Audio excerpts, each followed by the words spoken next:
हरे हरे राम हरे राम राम राम हरे हरे। आप सबका इस शनिवार ये प्रोग्राम में सबका स्वागत है। ऐसा है कि कल भी हम लोग एक प्रोग्राम शुरू कर रहे हैं, तो सुबह मंगल आरती 5 बजे मंगल आरती होगी सुबह। तो एक जो कार्तिक का महीना आ रहा है, कहते कि ये राधा रानी का महीना है। राधा रानी का नाम कार्तिका था, कार्तिक, तो उन्हीं के नाम से ये कार्तिक महीना आता है। क्योंकि हम लोग सब किसके भक्त हैं? राधा रानी के। कृष्णा के भक्त नहीं है हम लोग, किसके भक्त हैं? राधा रानी के भक्त हैं। इसलिए ये जो महीना हम भक्तों के लिए बहुत ज़्यादा महत्वपूर्ण है। इसलिए हम सोचते हैं कि इस महीने में ज़्यादा से ज़्यादा जप किया जाए, क्योंकि ब्रह्मा जी कहते हैं कि हरि नाम के बिना इस कलयुग में और कोई उपाय नहीं है, कोई उपाय नहीं है। हम जितना भी कर रहे हैं, शास्त्र पढ़ रहे हैं, जितनी भी सेवा कर रहे हैं, उसका एक ही लक्ष्य है कि हमारा हरि नाम में रुचि उत्पन्न हो जाए। इसलिए ये जो महीना है कार्तिक का, ये बड़ा ही हम भक्तों के लिए बहुत महत्वपूर्ण है। और इस महीने में हम चाहेंगे कि जितने भी आप माला करते हैं उसको बढ़ा दिया जाए, उसको दुगना कर दिया जाए। तो इसमें हम लोग मंगल आरती भी शुरू कर रहे हैं। संडे को सुबह 5 बजे मंगल आरती होगी। जितने भी भक्त आ सकते हैं तो आएँ। उसमें थोड़ा कष्ट तो होगा ही आप लोगों को सुबह उठने में, लेकिन ये बड़ा महत्व। मनुष्य जीवन जो है, प्रहलाद महाराज कहते हैं दुर्लभ मनुष्य जन्म, बड़ा दुर्लभ है, बड़े 84 लाख योनि के बाद प्राप्त होता है। तो इसलिए हमें इस महीने में ज़्यादा से ज़्यादा तपस्या करनी चाहिए। मनुष्य जन्म वैसे मिला ही तपस्या के लिए, भोग के लिए नहीं मिला। भोग के कारण तो इधर फंसे हुए हैं हम इस संसार में, भोग के कारण ही आए हैं हम इस संसार में। इसलिए ये जो जीवन है तपस्या के लिए है। तो सुबह अगर जो भी आ सकते हैं 5 बजे आइए। उसके बाद 5 से लेके 6 बजे तक मंगल आरती होगा, उसमें तुलसी आरती भी होगा। और आप शायद कितने लोगों ने मंगल आरती देखा? हाथ खड़े कीजिए। काफ़ी लोग हैं, काफ़ी भक्त हैं। तो आप भी आइए, देखिए, बड़ा आनंद आएगा आप लोगों को सुबह ना 5 बजे। और उसके 6 बजे हम लोग बैठ के जप करेंगे 1 घंटा सब। जब हम भक्तों के बीच में बैठ के जप करेंगे तो उसका आनंद ही कुछ और है। एक तो हमारी कंसंट्रेशन बैठी रहती है उस नाम के ऊपर। और 7 बजे से बाद हम लोग उस पर एक छोटी सी क्लास भी करेंगे। और उसके बाद सब भक्तों के लिए ब्रेकफास्ट का भी अरेंजमेंट किया हुआ है हमने, ताकि घर जाके ब्रेकफास्ट ना लेना पड़े। तो आपको ठंडी में गुरुकुल टी भी पिलाएंगे सुबह, तो ताकि ठंडी, क्योंकि अभी तो मौसम आया नहीं ठंडी का, लेकिन सबको गुरुकुल टी भी साथ में पिलाया करेंगे सुबह जितने भक्त लोग आएंगे।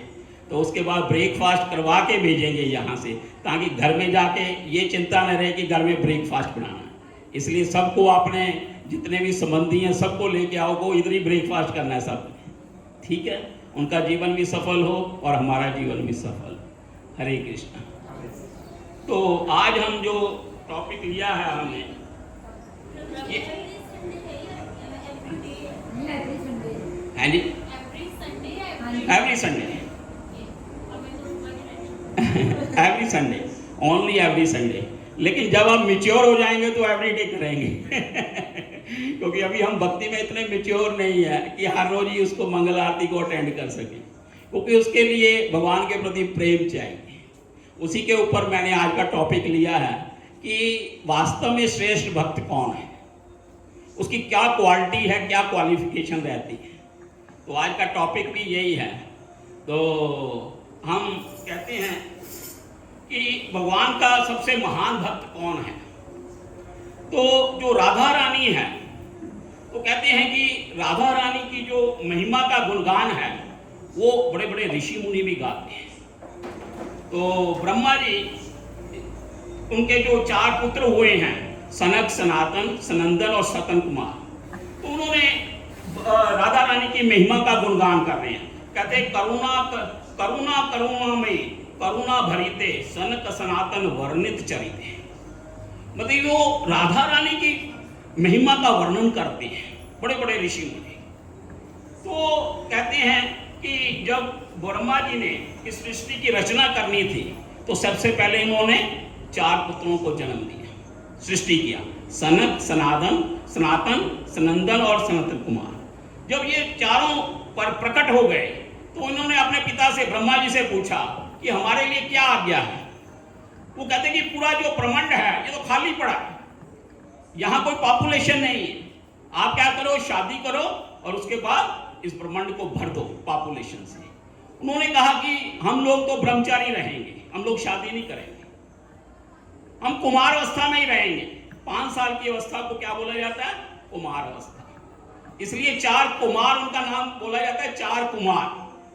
तो कहते हैं हम तो कुमार अवस्था, क्योंकि जो कुमार बच्चा छोटा सा होता है 5 साल का, उसके दिल में कोई ईर्ष्या, द्वेष, मतलब कोई कामना, कोई ऐसा लोभ नहीं होता। इसलिए वो 4 कुमार कहते थे कि हम क्या रहेंगे, 5 साल की एज में ही रहेंगे। तो ब्रह्मा जी ने कहा कि तो ये सारी सृष्टि जो है, मतलब ये पॉपुलेशन कैसे बढ़ेगी। लेकिन आज तो इतनी पॉपुलेशन बढ़ गई है कि गवर्नमेंट अभी क्या कर रही है, उसको कंट्रोल करने की कोशिश कर रही है। लेकिन उस समय क्या था, पॉपुलेशन है ही नहीं थी, इसलिए उन्होंने 4 कुमारों को उत्पन्न किया। तो कहते हैं कि शिव जी जो है, तो शिव जी भी क्या करते हैं, उनका एक स्तुति है, उनकी महिमा का गान करते हैं राधा रानी की। क्या उनका एक स्तुति का एक बुक है जिसमें राधा कृपा कटाक्ष, जो स्तुति कर रहे हैं राधा रानी की कृपा की दृष्टि मेरे ऊपर पड़ जाए, शिव जी कह रहे हैं। आप तो उसको भी पढ़ सकते हैं, उस बुक को। बड़ी स्तुति की है शिव जी ने, राधा रानी की महिमा का गुणगान किया है कि किसी प्रकार भी क्या हो, राधा शिव जी के ऊपर राधा रानी की कृपा पड़ जाए, दृष्टि पड़ जाए।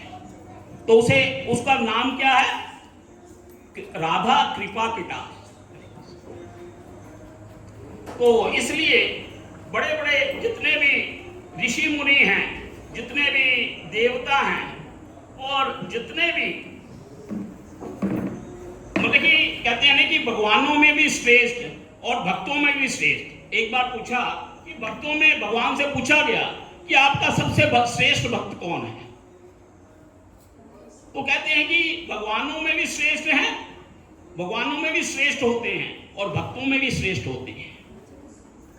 तो कहते हैं कि भगवान कहते हैं कि ब्रह्मा आदि सबके, ब्रह्मा जी भी राधा रानी के चरणों की धूल मांगते हैं कि किस प्रकार हमें राधा रानी की जो धूल है वो हमारे ऊपर पड़ जाए। इसलिए आप सोचिए कि राधा रानी की स्थिति क्या होगी। 2 आदमी नजर आ रहे हैं मतलब ये राधा रानी की स्थिति क्या होगी। तो वो भी क्या चाहते हैं कि हमें भी राधा रानी की कृपा प्राप्त हो जाए।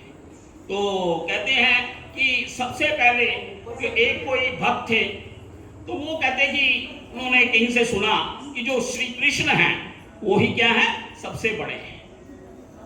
कहते कि उन्होंने कहा कि मुझे क्या करना चाहिए, कृष्ण की भक्ति करनी चाहिए।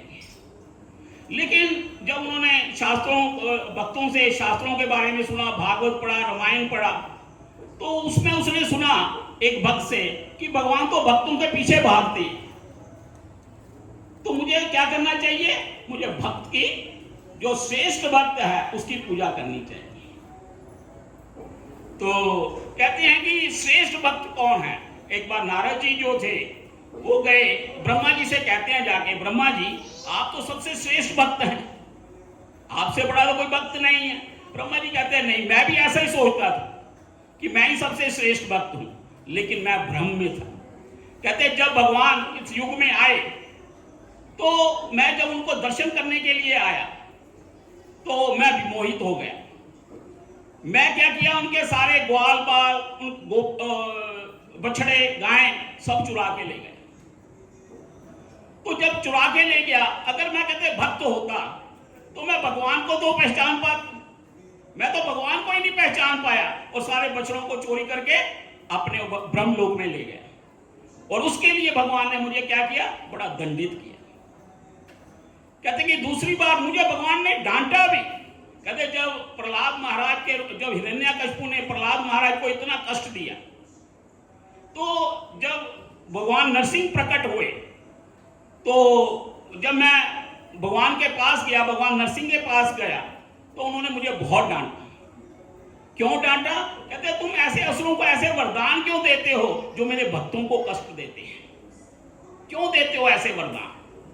इसलिए कहते कि मैं आपका शुद्ध भक्त नहीं हूं, मेरे से भी शुद्ध भक्त कौन है? शिव जी है। शिव जी सबसे श्रेष्ठ भक्त हैं। तो नारद जी शिव जी के पास चले गए। शिव जी को बोलते हैं कि आप तो सबसे श्रेष्ठ भक्त हैं, मैं तो आपके चरणों की धूली चाहिए मुझे। शिव जी कहते कि मैं कहां श्रेष्ठ हूं सबसे? कहते मैं श्रेष्ठ भक्त नहीं हूं। कहते कि ठीक है। ब्रह्मा जी कहते कि उन्होंने शिव जी को तो कभी डांटते ही नहीं है भगवान, चाहे कुछ भी कर ले, कभी डांटते नहीं है शिव जी को। कहते कि शिव जी ने रावण को वरदान दिया, बड़े बड़े असुरों को वरदान दिया, लेकिन फिर भी उन्होंने कभी शिव जी को डांटा नहीं है। लेकिन मेरे को तो डांटते रहते हैं। तो इसलिए कहते हैं कि शिव जी जो है मेरे से श्रेष्ठ भक्त है। शिव जी कहते हैं नहीं नहीं नहीं, मैं भी श्रेष्ठ भक्त नहीं हूं। कहते मेरे से श्रेष्ठ भक्त कौन है? प्रहलाद महाराज। कहते कि प्रहलाद महाराज क्यों श्रेष्ठ है? क्योंकि उनके लिए भगवान स्वयं प्रकट हुए। उनसे श्रेष्ठ भक्त कौन हो सकता है? उनके लिए तो भगवान प्रकट हो रहे हैं। तो फिर नारद जी प्रहलाद महाराज जी के पास जाते हैं। कहते प्रहलाद महाराज से कहते हैं कि आप सबसे श्रेष्ठ भक्त हैं। प्रहलाद महाराज जी कहते मैं भी यही सोचता था, लेकिन मैं भी भ्रम में था कि मैं श्रेष्ठ भक्त नहीं हूं।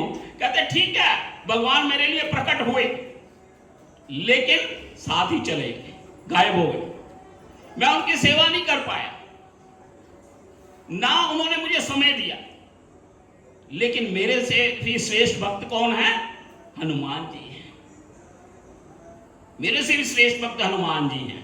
तो नारद जी हनुमान जी के पास चले गए। हनुमान जी को बोलता कि मुझे शिव जी ने बताया कि आप सबसे श्रेष्ठ भक्त आप हैं। तो प्रहलाद महाराज कहते हैं क्या कहते हैं, हनुमान जी कहते हैं कि ठीक है, भगवान ने मुझे कई प्रोजेक्ट दिए, मुझे पर्वत लाने के लिए बोला, सीता जी के लिए ढूंढने के लिए मुझे दिया, मतलब कि आप जाके सेवा करो, सीता जी को ढूंढ के लेके आओ। और मैं अपने कंधों के ऊपर भगवान राम और लक्ष्मण जी को बिठा के लेके आया। लेकिन कहते फिर भी मेरे को इतना, जब वो भगवत धाम जा रहे थे, सारे यदुवंशियों को ले गए भगवत धाम, लेकिन मुझे कहते आप यहीं रहो, मेरे को भगवत धाम नहीं लेके गए।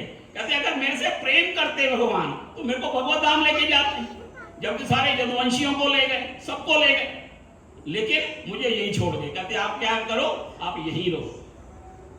इसलिए कहते मैं शुद्ध भक्त नहीं हूं, मेरे से भी शुद्ध भक्त कौन है? पांडव है। जो पांडव है वो सबसे शुद्ध भक्त हैं। क्यों? उनके लिए भगवान ने उन्हें समय दिया, उनके साथ ब्रेकफास्ट करते थे, लंच करते थे, डिनर करते थे भगवान पांडवों के साथ, और उनकी गोद में अपने सिर को रख के बैठ जाते थे। और कहते कि युधिष्ठिर महाराज के क्या करते थे? चरण स्पर्श करते थे, कुंती महारानी के चरण स्पर्श करते थे। कहते मैं भी मोहित हो जाता था, भगवान हो गए ये क्या कर रहे हैं? हनुमान जी कहते मैं भी भ्रम में पड़ जाता था कि कैसे भगवान है कि युधिष्ठिर महाराज की चरण स्पर्श कर रहे हैं, कुंती महारानी के चरण स्पर्श कर रहे हैं। कहते इसलिए मैं क्या, मैं शुद्ध भक्त नहीं हूं, मैं श्रेष्ठ नहीं। इसलिए जो पांडव हैं वो सबसे श्रेष्ठ हैं। लेकिन फिर उसके बाद जो नारद जी कहां चले गए? पांडवों के पास, हस्तिनापुर आ गए। तो पांडवों को कहते हैं आगे कि आप ही सबसे श्रेष्ठ भक्त हैं, मुझे हनुमान जी ने बताया। कहते नहीं नहीं नहीं, आपको भ्रम हो गया, हम भी ऐसा ही सोचते हैं। पांडव कहते कि हम सबसे श्रेष्ठ हैं, भगवान हमारे साथ रहते हैं, हमें समय देते हैं, लेकिन चले भी जाते हैं। कहते हो जैसे हमारे पास सुख आता है तो चले जाते हैं, और जब दुख आता है तो आ जाते हैं, सदा हमारे साथ नहीं रहते, सारा समय हमारे पास नहीं देते वो। इसलिए हम भी सोचते थे, कहते हम तो लोग क्या करते हैं, बनावटी कई बार करते हैं कि ऐसी स्कीम बनाते हैं कि भगवान को बोलते हैं कि हमें ये दुख आ गया ताकि भगवान वापस आ जाए वहां से। लेकिन हम शुद्ध भक्त नहीं है। हमारे से भी शुद्ध भक्त कौन है? यदुवंशी। यदुवंशी सबसे शुद्ध भक्त है। यहाँ भगवान चाहे दुख आए चाहे सुख आए तो वहां द्वारका में ही रहते हैं, सबसे शुद्ध भक्त वो है। तो उन्होंने कहा कि चलो द्वारका चलते हैं। तो नारद जी द्वारका पहुंच के वहां के द्वारका वासियों को बोला कि आप सबसे शुद्ध भक्त हैं, कि आपके तो यहाँ भगवान रहते हैं, आपको समय देते हैं, कभी यहाँ से जाते नहीं। कहते नहीं नहीं, हम शुद्ध भक्त नहीं है। द्वारका बोले, यदुवंशी बोले, कहते कि सबसे शुद्ध भक्त को कौन है? उद्धव जी हैं। कहते उद्धव जी सबसे शुद्ध भक्त हैं। क्यों? कहते कि जब भगवान अब ब्रज के बिरहा में, मतलब कि उनका क्या था, द्वारका में एक कमरा था, यहाँ पे भगवान जो जब याद करते थे ब्रजवासियों को तो उस कमरे में चले जाते थे, तो वहां जाके वो रोते थे भगवान। जब उद्धव जी गए उनके पास तो उद्धव जी ने कहा कि आप रोते क्यों? आप भगवान होके रोते हो, क्या कष्ट है? अगर आपको ही कष्ट है तो पब्लिक को क्या होगा, भक्तों का क्या हो? आप क्यों रोते? कहते क्योंकि मेरे भक्त रो रहे हैं ब्रज के अंदर, गोपियां मेरे लिए रो रही हैं। कहते अगर भक्त मेरे लिए रोएगा तो मैं भी रोऊंगा उनके लिए। भक्तों के, अगर भक्त मेरे लिए रोते हैं तो मैं भी भक्तों के लिए रोता। इसलिए वो कहते कि मैं इसलिए नहीं मेरे को कोई कष्ट है, मेरे को यही कष्ट है कि गोपियों को या ब्रजवासियों को बहुत कष्ट है, इसलिए मैं रो रहा। तो उद्धव जी कहते कि ठीक है, कि जब नारद जी ने बोला कि आप सबसे श्रेष्ठ भक्त हो, उद्धव जी ने कहा नहीं, मैं कहां सबसे श्रेष्ठ भक्त हूं। कहते भगवान ने तो मुझे ब्रज में भेज दिया गोपियों को समझाने के लिए, कि मैं तो गोपियों को समझाने गया था वहां, तो मैं आप ही खुद ही समझ कर वापिस आ गया कि वास्तविक प्रेम क्या होता है मुझे। इसलिए आप बताओ कि मतलब कि जी जो श्रेष्ठ भक्त का आधार क्या है, क्राइटेरिया क्या है, कोई बताए? कैसे पता लगेगा कि ये शुद्ध भक्त है? उसका आधार क्या, बेस क्या? बताओ कोई। कि हर बोल रहे हैं, शिव जी भी कह रहे हैं मैं शुद्ध भक्त नहीं हूं, प्रहलाद महाराज भी कह रहे हैं मैं शुद्ध भक्त नहीं हूं, हनुमान जी भी कह रहे हैं मैं शुद्ध भक्त नहीं हूं, उद्धव जी भी कह रहे हैं मैं शुद्ध भक्त नहीं हूं।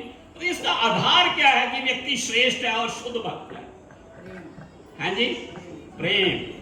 बिल्कुल, जितनी प्रेम की तीव्रता है, जिसके अंदर प्रेम की तीव्रता है, उससे साबित होता है कि ये शुद्ध भक्त है। प्रेम की कितनी तीव्रता है। इसलिए जब उन्होंने उद्धव जी से पूछा कि आप शुद्ध भक्त हैं, कहते नहीं नहीं, मैं शुद्ध भक्त कहां हूं। शुद्ध भक्त को कौन है? गोपियां हैं ब्रज में, वो जो है गोपियां जो है वो सबसे शुद्ध भक्त, सबसे श्रेष्ठ भक्त है। कहते हैं उसमें फिर एक कथा बताते हैं। कहते हैं कि एक बार क्या हुआ, भगवान जी को सिर में दर्द हो गया, हेडेक हो गया। तो जब हो गया तो उन्होंने, नारद जी गए आए द्वारिका, तो नारद जी ने कहा कि कहते वैसे तो मेरे को होता नहीं है कभी, तो होता है तो तब जब तक किसी भक्त की चरणों की धूल प्राप्त ना हो जाए तब तक ये मेरा ठीक नहीं होता। तो उन्होंने, भगवान ने कहा नारद जी आप तो शुद्ध भक्त हैं, आप अपने मेरे चरणों की धूल मेरे को दे दो, मैं मस्तक में धारण कर लूंगा और मैं ठीक हो जाऊंगा। नारद जी कहते मैं कैसे दे दूं, आप भगवान हैं। अगर किसी भक्त की धूली भी चरणों की आपके ऊपर पड़ जाती है तो वो भी नरक में जाता है, मैं कैसे आपको अपने चरणों की धूली दे दूं? कहते नहीं नहीं, ये नहीं हो सकता। कहते कि मेरा सब तभी ठीक होगा जब किसी भक्त के, शुद्ध भक्त के चरणों की धूली मेरे को प्राप्त हो जाएगी। तो फिर नारद जी जाते हैं सत्यभामा के पास, रुक्मिणी के पास, कि आपके तो पति हैं, आपके पति का सिर दर्द हो रहा है, कि वो चाहते हैं कि आप अपने चरणों की धूली हमें दे दो और उनका सिर ठीक हो जाए। तो सत्यभामा कहती रुक्मिणी हम कहां से दे दें, हमने नरक में जाना, अपने पति को अपने चरणों की धूली दे दें उनको मस्तक पे लगाने के लिए, ये कैसे हो सकता है, हम तो नरक में चली जाएंगे। तो कहते, उन्होंने कहा नहीं हम नहीं देंगे। फिर वो जाते हैं ब्रज में। जब ब्रज में जाते हैं तो वहां गोपियों को बोलते हैं, गोपियों को कहते हैं कि, कहते वो जब पूछते हैं कि भगवान का क्या हाल है द्वारिका में, कहते भगवान तो बहुत कष्ट में है। गोपियां जैसे ही सुनती हैं कि भगवान इतने कष्ट में हैं तो एकदम मूर्छित होकर गिर जाती हैं। तो जब मूर्छा सुधरती है तो कहते हैं कि बताओ सही हुआ क्या है भगवान को। कहते हैं उनके सिर में बहुत दर्द है, तो कहते कि उपाय क्या है उसका, हमें उपाय बताओ कि किस प्रकार, किस उपाय से उनका सिर ठीक हो सकता है, दर्द ठीक हो सकता है। कहते एक ही उपाय है कि आप कोई शुद्ध भक्त अपने चरणों की धूली भगवान को दे दे और भगवान अपने मस्तक पर लगा ले तो वो ठीक हो जाए। तो गोपियों ने क्या कहा, गोपियां कहती कि उसी समय गोपियों ने, अपने सारी गोपियों ने चरणों की धूली लगा इकट्ठी करके नारद जी को दे दी। नारद जी कहते कि आपको डर नहीं है कि अगर ये धूली भगवान के मस्तक पर लग गई तो आपको लाखों हजारों जन्मों तक नरक में वास करना पड़ेगा। गोपियां कहती उसकी हमें चिंता नहीं है, हमें भगवान का कष्ट दूर होना चाहिए, हमें अपनी चिंता नहीं, हमें चाहे हजारों वर्षों तक नरक में वास करना पड़े, लाखों वर्ष तक वास करना पड़े, लेकिन भगवान का सिर ठीक होना चाहिए, भगवान को कोई कष्ट नहीं होना चाहिए। इसलिए वो कहते हैं कि सब जो गोपियां हैं, गोपियों में भी सर्वश्रेष्ठ कौन है? श्रीमती राधा रानी। श्रीमती राधा रानी का जो प्रेम है इतना तीव्र प्रेम है, इसलिए सबसे श्रेष्ठ भक्त कौन है?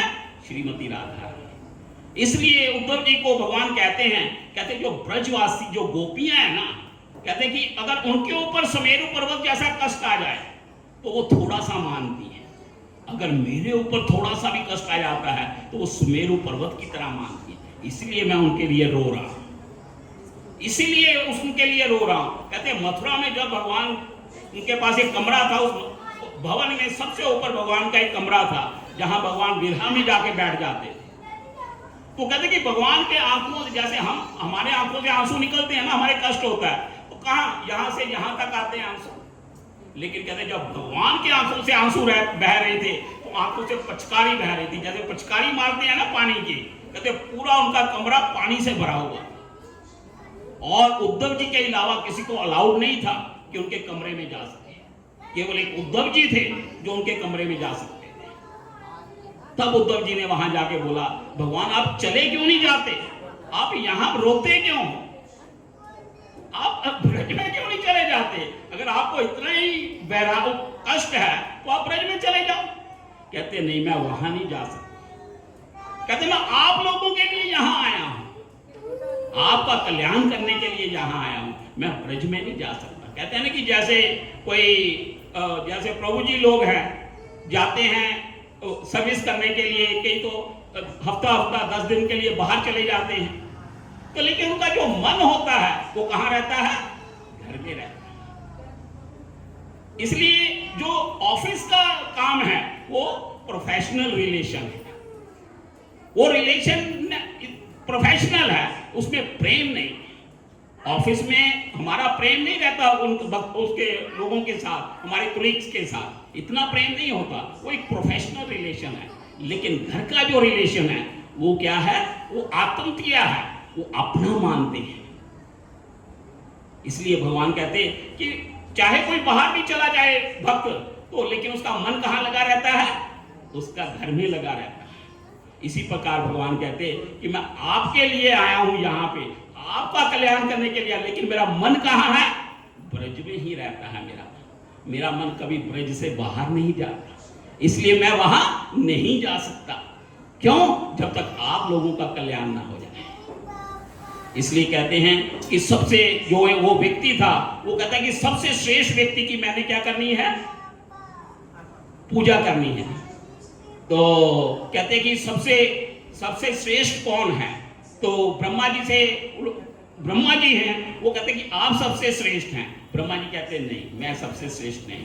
उन्होंने कहा शिव जी श्रेष्ठ हैं। शिव जी कहते हैं मेरे से भी श्रेष्ठ कौन है? कहते विष्णु है।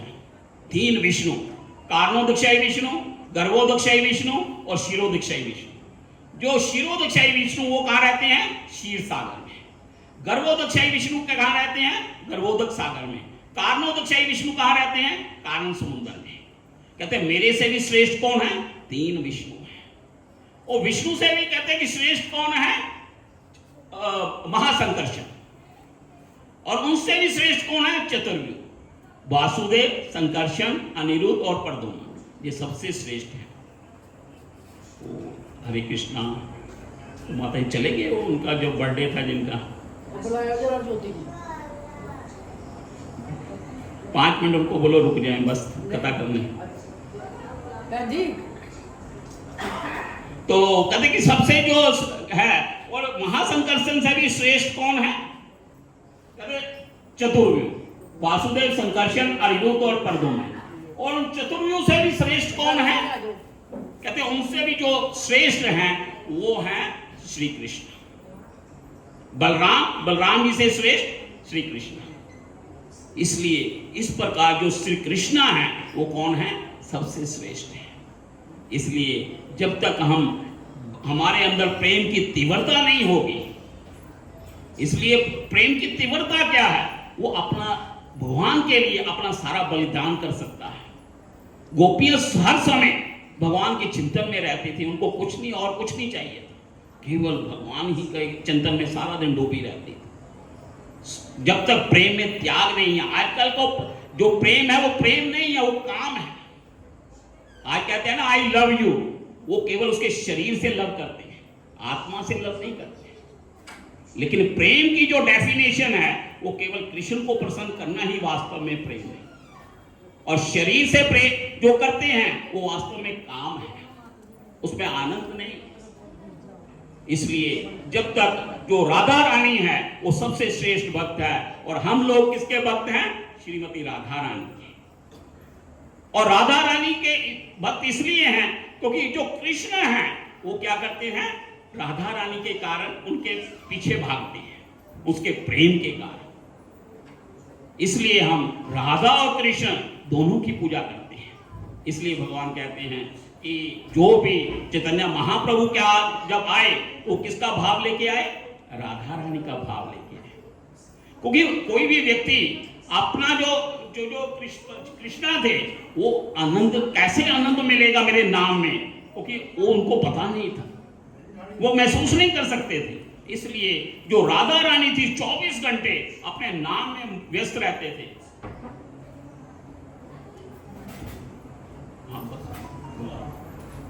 तो इसलिए हम जो हैं हम राधा रानी के भक्त हैं। और राधा रानी का मंत्र कौन सा है? हरे कृष्णा कृष्णा कृष्णा हरे हरे, हरे राम राम राम हरे हरे। इसलिए ब्रह्मा जी कहते हैं मैं चारों मुखों से चारों वेदों में देखा, इसके अलावा कोई उपाय नहीं है। इस महामंत्र के अलावा और कोई उपाय नहीं है। अगर कुछ और कर रहे हैं हम लोग तो उससे उसका जीवन सफल नहीं। हमें केवल यही महामंत्र के द्वारा ही हम जीवन की जो मेन उद्देश्य है, जो गोल है, उसको प्राप्त कर सकते हैं। हरे कृष्णा कृष्णा कृष्णा कृष्णा हरे हरे, हरे राम राम राम हरे हरे। किसी का कोई प्रश्न है? कोई प्रश्न हो, डाउट्स हो? हरे कृष्णा। आज जो है अंकुर जी के बेटी का जन्मदिन है, तो आज का जो प्रसाद भी है प्रभु जी ने स्पॉन्सर किया है। हम एक गिफ्ट जो है प्रभु जी को देंगे। तो एक बार दोनों हाथ खड़े करके बोलिए हरे कृष्णा कृष्णा कृष्णा हरे हरे, हरे राम राम राम हरे हरे। हम श्री राधा माधव, श्री गौर निताई, श्री नरसिंह भगवान से प्रार्थना करते हैं कि गुड़िया को और उनके माता पिता को अपने चरणों की भक्ति प्रदान करें और उनको कृष्ण प्रेम प्रदान करें। हरे कृष्णा। एक गिफ्ट हम देंगे मंदिर की तरफ से। हाँ, दादाजी को सबको कृष्ण प्रेम प्राप्त हो। मैं इसीलिए नहीं आई 2-3 महीने मेरे हस्बैंड पे मार के, नहीं तो मैं डेली आती थी उधर।